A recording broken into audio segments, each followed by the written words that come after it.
Yo, what is going on, guys? It's your boy Rylad, and today I'm going to be telling you guys everything you need to know about FNCS and how to qual. Let's get into it. Alright guys, so FNCS starts in about a little over a week now. It is July 10th right now. It takes place on July 20th. And there are 3 weeks. So firstly, we're going to be talking about the opens. So what you're going to need to do to play this is be in Platinum in the ranked mode.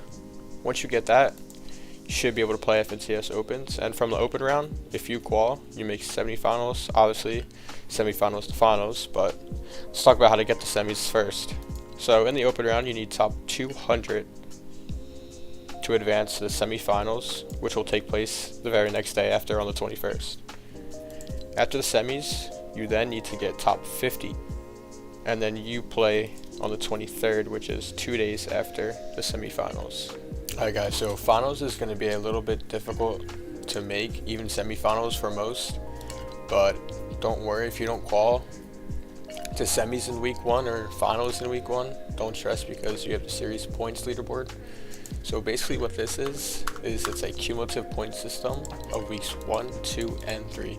So what it does is takes all your placements, gives you certain points for each placement you get, and then you're ranked amongst everyone else on the leaderboard.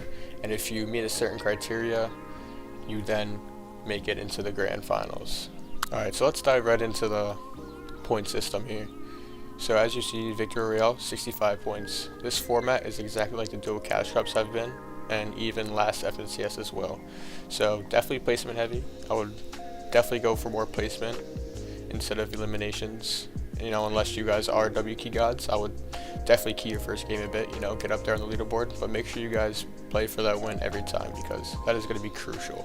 And another very crucial thing is going to be the points you get from claiming the vault and the loot island. So it's actually not on the scoring format, so I'm going to talk to you guys about that real quick. So let's start off with the vaults. The vaults, you get 3 points if you claim one. But remember, there's only one that spawns, so it's not a big deal if you don't get it. If you're close to it, maybe go for it. A lot of third parties end up happening from that though, so just be very careful with that.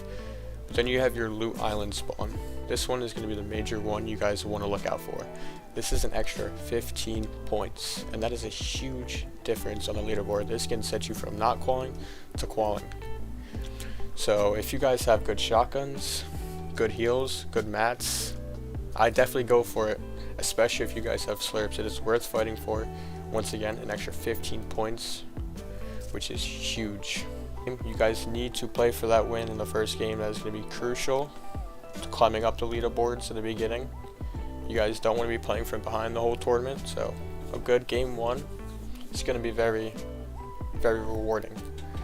However, if you guys don't have a good game 1, don't stress. You guys have 9 more games.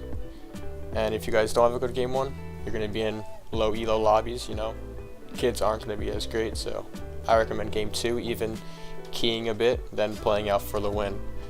Once games 1 and 2 are done, now you get into the tougher lobbies. You guys are going to be playing for more placement.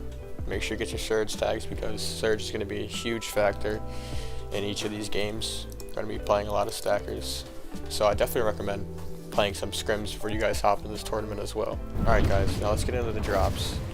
So like I said earlier in the video, you guys are going to want to key just a tad in your first game, so I would recommend landing a POI, get some early off spawn kills, clutch up some surge, and then play the game out from there.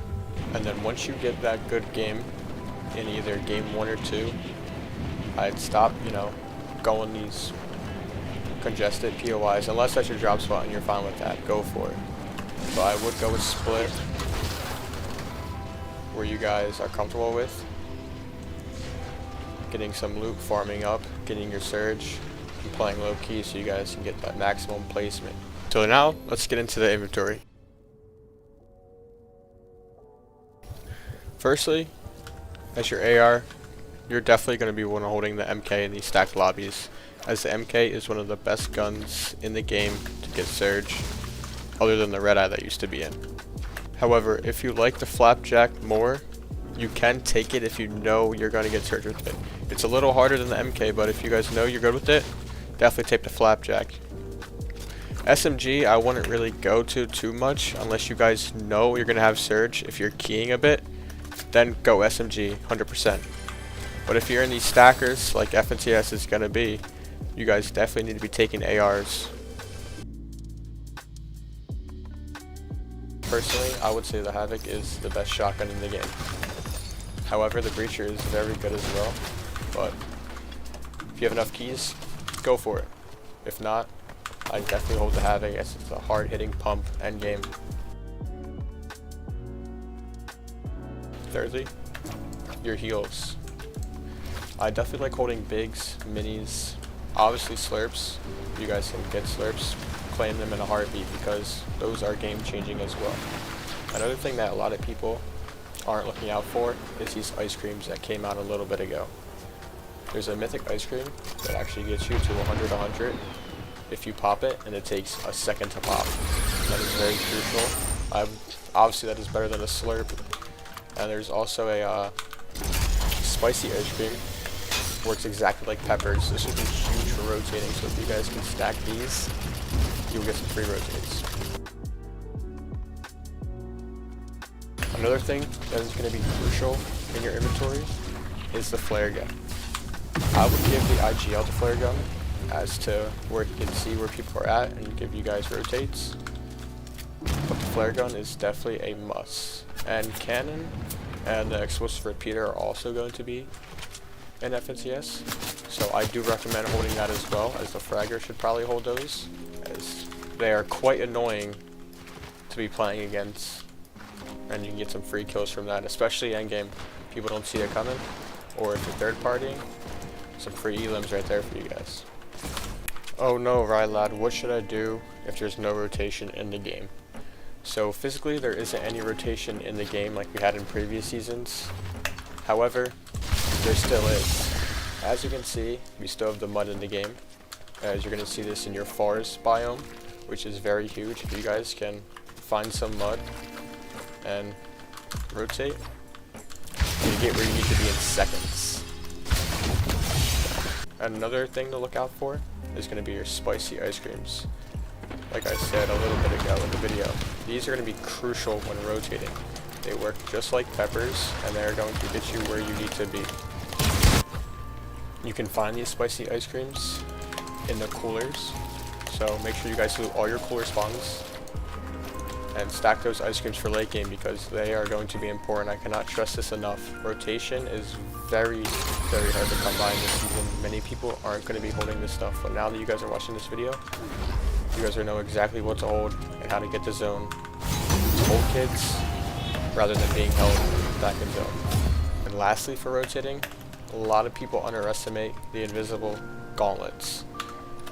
Even though they do show an outline on your body when running, a lot of people will not be looking for that when it's late game in zone and they're all trying to get to zone. These will be huge for rotating and not wasting mats, so you can save your mats for moving zones. Alright guys, so let's say you did everything I said to do in this video, and you're in the late game right now, in the moving zone. Getting low on mats, what you're going to want to do is look for a pick.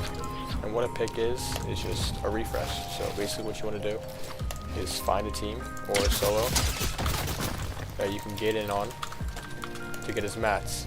So ideally you want to look for a refresh before you run out of mats.